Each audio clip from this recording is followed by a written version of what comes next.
A county-wide letter-writing campaign to change legislation for Diablo Canyon power plant. I'm community reporter Carson Wells, and I looked into why the city of San Luis Obispo has yet to get on board.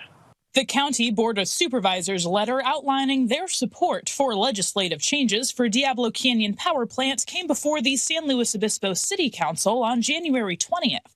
The letter outlined support for three main points: extending operations at the plant for up to 20 more years, reinstating unitary tax to the plant to pre-decommissioning levels, and support for land conservation efforts. 6 of the 7 cities in San Luis Obispo County have already approved signing this letter, with the city of San Luis Obispo being the only holdout.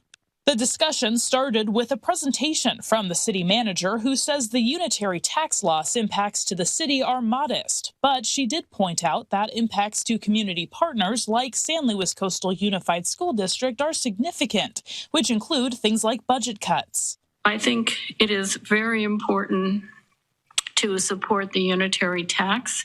It's unconscionable that the plant is continuing to operate, but is not subject to tax at all. At the meeting, council members said they don't want to take a stance on extending operations 20 years, but would be in support of reinstating unitary tax and conservation efforts.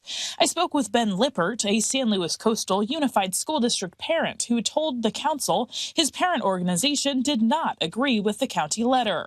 We wanted to make sure that the city council understood that the component of extended operations beyond 2030 is a separate piece of the issue than the property tax element or the unitary tax element. The council voted 5-0 to draft the city's own letter to the California legislature.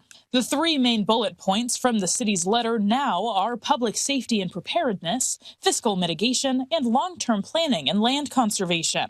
In these sections, the city outlines a call for reinstating unitary taxes, continued safety monitoring of the plant, and conservation of lands surrounding the plant. The City Council will be reviewing and voting on approval of this draft at the February 3rd City Council meeting in hopes of sending it to the California legislature before introductory bills are submitted on February 20th. If you want to see some of my previous coverage on Diablo Canyon and the impacts of unitary tax here locally, just go to ksby.com. In San Luis Obispo, Carson Wells, KSBY.